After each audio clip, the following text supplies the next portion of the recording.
It was what was giving emphasis by media publication. Yes, and what can I do about that? Yeah.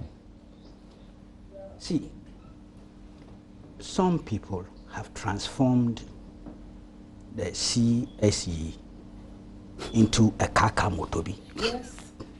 A kakai. And they've invited us to interrogate that. Ordinarily, you would treat that with contempt. But for public interest reasons, we need to go through the motions. This is education by negative experience. Here we are. We are going to interrogate distortions, misrepresentations, misinformation. You use that word in your introductory remarks. Suspicions. That's what we are going to interrogate. But it's a good exercise because it will help clear the air. See, I'll be honest with you. With all my research abilities and things, I had never come across CSE, even in literature, until recent. It was from Tuesday, with all the noise. Then I said, look, take time, do some research, educate yourself, get better informed. Then I realized that this whole concept, it's evolved over a period of time. There's this research that was done by some international experts as well as some Ghanaians. The name that comes out clearly here is Kofi Ewusabu Asare. University of Cape Coast. Yes, and it was done in collaboration with the University of Cape Coast towards comprehensive sexuality education, a comparative analysis of the policy environment surrounding school-based sexuality education in Ghana, Peru, Kenya, and Guatemala. Reading this thing broadened my horizons. And this is when? This research was done between April, October 2015. This published 2017 by the research. Okay. So you said it broadened your horizon. Then I found out that indeed that concept, indeed in their research, they even said that because of the controversy surrounding the concept, the definition of the theory and all that, they, even though they were doing the research based on sexuality education, comprehensive sexuality education, opted anytime they were referring to Ghana to say sexual and reproductive health education. Okay. But they still make it clear that they are doing it within the context, the broader context of comprehensive sexuality education. Then they trace the evolution in the 60s, 1960 to 1980. The emphasis was more on biological matters. That's the first phase. Second phase, it shifted to population issues, okay, beyond human reproduction. That's the biological. The third phase, there was a paradigm shift, and that was between 1994 and 2000. The second phase was 1980, 1994. The third phase is 1994 to 2000. The concept became a little bit more comprehensive and holistic. By 2000 to 2015, the emergence of AIDS, HIV, all those things came to bear on the whole matters. So it moved further, and that's where comprehensive sexuality education was captured as a concept. But if you read carefully, you see that it has embraced sex education, sexual and reproductive health education, sexual education, if you want to say that, and the sexuality education. It's become a comprehensive, a holistic concept. I got to know these things only a few days ago. I didn't have an idea, but I knew you were going to place it here. Anywhere I went will be placed there, so I wanted to be a better informed person. So that's what we have been dealing with. And indeed, I found out that it's been here in this country all the time, in the different phases. Let me read this thing and I'll explain why I'm laying emphasis on this. This is adolescent sexual reproductive health and Development, Source Book for Teachers. It's 2015. Right. So the guidelines that we have in the Green Book, so to call, is sort of an abridged version. No. Correct? Of this bigger book? No. That's a different all right. Let's go on. And permit me to read for very important reasons. Like millions of young people around the world, Ghana's adolescents and young people need accurate and comprehensive education about sexuality and reproductive health to practice healthy sexual behaviors. As many young people approach adulthood, they face many conflicting and confusing messages about their sexuality. They are also inadequately prepared for their sexual lives, and this leaves them potentially vulnerable to abuse and exploitation, unintended pregnancy, and sexually transmitted infections, including HIV. Against this background, the Ghana Education Service continues in its efforts to prepare adolescents aged between 10 and 19 years, who are currently 31% of the total population of Ghana, to become healthy and responsible adults.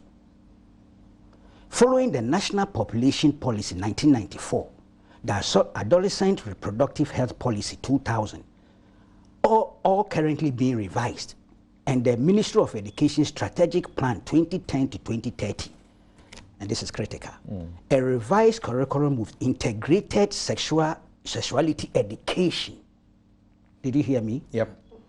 Has been rolled out from kindergarten to senior high school in all schools across the country.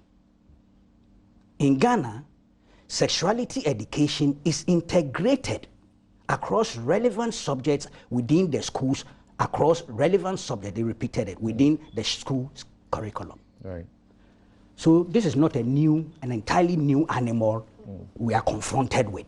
And they said this source book is provided to empower the teachers to do their work. Right? Many. The point about, look, okay.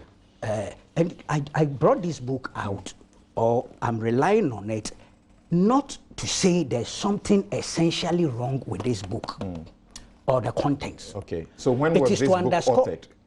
This is 2015. 2015, thank you. And in this one, the preface is signed by the Director General, Ghana Education Service, Jacob M.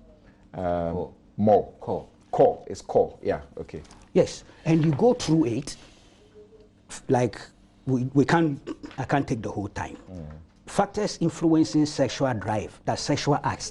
Teachers have to ingrain this to be able to teach the students. So tell us the point of reference to this book, and particularly your emphasis on where they say a revised curriculum with the integrated sexuality education has been rolled out from KG to senior high school in all schools across the country. This is what GES and Government of Ghana, through the Ministry of Education, were saying at that point in time. So your emphasis is that this was done as at 2015? Yes, and there's absolutely nothing wrong with it. Okay. Let people get me right. Okay, so can we make progress? I brought this into the public space to underline a certain inconsistency, and if you like, hypocrisy, selective amnesia on the part of people who had been in government before, who had been policy makers and policy implementers, who ought to have known. I'm not talking about their communicators in the wider space, who might not have known. But I'm talking of people who held government positions. Like Haruna Idrisu, who addressed the press conference. Yes, I don't like personalizing. And he's somebody I like so much, so sometimes I'm hesitant in pinpointing him. And this is an honest admission I'm making. But have you heard the suggestion that this clearly said from ages 10? Oh, first of all, if you go, there's this factor called age appropriateness in terms of the topic. So which the topic to be taught, it depends on which category. Yes. And people went on social media and painted all sorts of things and gave us the impression that 4-year-old kid will be made to see the vagina. Yes. I wanted to say it in Twi. Okay? You have said it. And why not? That's my language. Yes. That's comprehensive sexuality education. I hear you. That's what it is. I was taught to be shy about that. Yes, all of us. But I've realized that it was part of a certain cultural thing. Why can I not say, I say pennies, but I can't say kwati. Kwaku, can I interrupt? Please you do, for 1 why minute? not? You said it was part of a cultural thing, but at what point in culture and whose culture? You see, because I suspect that traditionally, if we go back to our earlier cultures, we were not shy about naming body parts what they are. I agree. It is the introduction of Judeo-Christian culture that taught us that certain things and Victorian values, which are foreign impositions, that taught us that we must not discuss certain things the way culturally we used to discuss them. I concede. She's right. And in here, under chapter human sexuality, or that factors influence sexual drive, sexual acts. 1, heterosexual intercourse with penile, vagina, penetration, and ejaculation. That's my favorite word. Premature. Anal sex is the insertion of the penis into the anus. Oral sex is the insertion of the penis into the mouth or licking the vagina. Masturbation, to excite the sex organs by handling or rubbing for pleasure. Interferoma, I don't even know what that means. Penile rubbing between a woman's thigh for pleasure. Oh, okay. I should know about that. We have learned. Yes. I'm coming, please, let The me finish. content regulation, standard regulation that the NMC sought to promulgate, which the Supreme Court struck down, Yes. ensured that if you had anything to discuss, to mention the things you are doing, you don't do it at this time. You do it late in the night. I see. We may have to I'm defer the ignorant program about then. that. I will say that I still like belong that. We to may that have to culture. defend Can we be sensitive? Can we be And then sensitive this one, and not mention these things you are mentioning? insertion of herbs and concoctions for dry sex, brackets tightening the vagina. Sex with artificial penis and vagina. This, it's here, it's to guide teachers. Then the issue, I realize our friends, so we take away the fact that this whole phenomenon is not a new phenomenon. Then they go, but the new angle is that there's something like open-mindedness. Non-judgmental. And all that.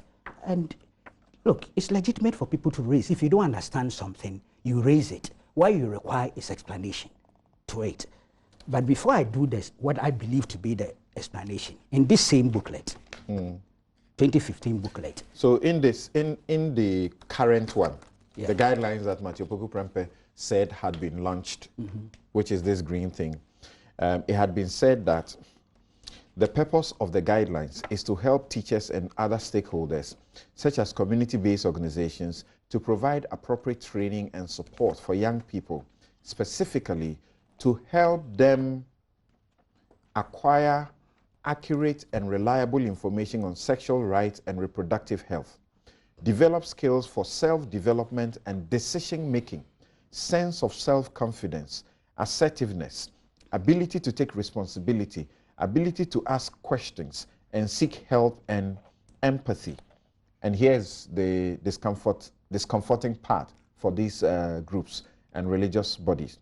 Nurture positive attitudes and values, including open-mindedness, respect for self and others, positive self-worth, esteem, comfort, non-judgmental attitude, sense of responsibility concerning other sexual and reproductive health issues. Most of the things you've read there. This one is the 2019 one. Right. I also here in the 2015 or the 20. This is somewhere 2018. Yes, 2018. I mean not the 19. current. Yeah. But this is what we were told was outdoored. He referred to us that they already That's have in February. Yes. In That- February, the that- minister made the reference that we have guidelines, and I Yes. encourage I was only looking people for to- timelines so that Yeah, he do a was referring to differentiation. this, which Fine. is 2018. Yes, Okay, most of go the ahead. things you read are still here in the Okay. 2015 one. Okay. Assertiveness, All right. negotiation, overcoming the word, it's all here. But significantly, if you come to the basis under empathy, contribute caring for others, critical one, tolerance towards people who are different. What does that mean? You see, and you ought to preach this and inculcate this in our kids. Because we are all against mob justice. if somebody is a gay, I think, well, I've said it before and I'll be advised not to say. I think it borders on something, you know.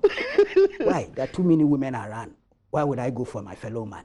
But that's something. But I ought not to go out there and attack the person because he's gay. We had a minister of state in the Mahama administration who publicly taught us that. And it's true, in the face of the law. It's the law that must deal with them if the law catches up with them. But you can't take up that mission that because somebody is gay or lesbian, I must mete out justice to the person. You have to have that capacity to tolerate and let the law deal with those things if they are indeed infringements. So if I see tolerance towards people who are different, I'm not alarmed. And they are not being taught. Non-judgmental is used here. It's the same. Non-judgmental use It's the same thing. But you can't get all 100%. But I said some of them I've told you are there. Okay? So really, I don't get the point. They are not being taught to become gays. You are not being told that, look, emulate this character because he's gay, go out there and be gay. That's not what they are being taught. Okay. Can I Please do. I don't have a problem. It's not only a matter of respecting people's sexual rights in Ghana. So we've divided it into gays and non-gays.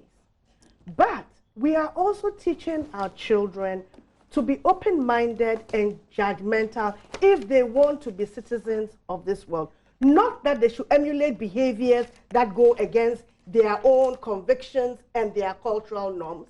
But if you go and you meet other people who have their own beliefs, you must respect that.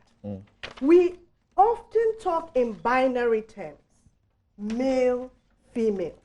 But a lot of countries recognize that there are people who are intersex because it is a reality. Okay. It's a biological reality. Right. And sometimes it's a cultural reality. So when you go and meet those people, you must not be judgmental. Okay, let's get Kwaku to conclude. And my question to you was how you understood what was going on in the course of the week. I suppose what you're doing is with the benefit of hindsight. Well, I made my first comment because it supposes that you have further and better particulars now than the issue began. As I told, I did not even know about CSE. All right, so I didn't even know about conclude and let's get to my left side. And to point out, and I'm saying that if the discussion had been focused, that look, what is CSE? And we all did the discussion dispassionately. I tell you, there will be no controversy, in my candid opinion. This is a UNDP, UNESCO document, 2015 to 2016 report. They're talking about their collaboration with Ghana government, Ministry of Education and things in Ghana, and the achievements. One of the achievements they listed is regional workshop on comprehensive sexuality to strengthen the capabilities of ministries of education, health, and culture on diversity and gender classroom activities. If you go to page 23 of it, I'll read and conclude. And that's why I would deal with why I think there's a deficit with the minister's communication. Okay. Comprehensive sexual education. They don't say sexuality, but they say sexual. The budget thing that our friends have brought to the fore also significantly say sexual, not sexuality. I was even thinking it's typo. Because I don't see the difference. They are all now integrated, strictly speaking. Now as in, when you say budget, as in Sweden expending... no, I'm talking of the Ghana government budget. Ghana government budget, not the $20 million. No. Okay. But even that, the way it's been distorted and sometimes it's so difficult whether to even join the debate, you know, some of these things. You proceed where you are and finish. Yeah. You know, this is the regional training course on strengthening the capabilities of experts. The headline is Comprehensive Sexual Education, regional workshop on comprehensive sexual education and school-related gender violence. It was held here 12 July to 17 July 2015. The regional training course on strengthening the capabilities of experts from the Ministries of Education, Health and Culture to further integrate models on diversity and gender classroom activities in comprehensive sexuality education was organized in Ghana. The workshop was organized to assist West African educational institutions to integrate diversity and gender education in primary and lower secondary classrooms, particularly in such a way that it is culturally appropriate and suitable for resource-limited settings. The Ministry of the Ghana Education Service, I have 2 letters here. One is dated 1st April 2019. The other is dated 29th April 2019. It says the management of Ghana Education Service has studied the guidelines for comprehensive sexuality education in Ghana and has agreed that in order for the guidelines to be accepted for use in Ghana Education Service, the phrase, quote, within the acceptable cultural values and norms of the Ghanaian society should be added to the 3rd objective on page 3. This was repeated in the 29th April one. Now, that is why I had a little problem. So there's the 1st April 2019 and 29th April. And that one is titled Insertion of a Phrase into the Guidelines for Comprehensive Sexuality Education in Ghana. Yes, and the only difference is it's a reminder, the same thing repeated. All right. That's why I have a problem with government communication. Why are people running away from a distortion? Why are you reacting perhaps to the distortion instead of interrogating it and exposing it? Why do you create, there's no CSE, no. That's wrong because it's there. Explain that within, this is what steps we've taken. So that fear of LGBT, all those things which are distortions, deliberate, people putting out there, is out. Get civil society, get the right, all the society groups to focus. Don't run away from it because it cannot be deleted. Our children need that. If you want to change the name, look, elsewhere, the argument is whether the name should be sustained or not. Yeah, there's a debate out there. Some say, look, the sexuality element is worrying, so let's change it. But that's the point. That's why I said we've been invited to come and interrogate a non-issue, seriously. Thank you. So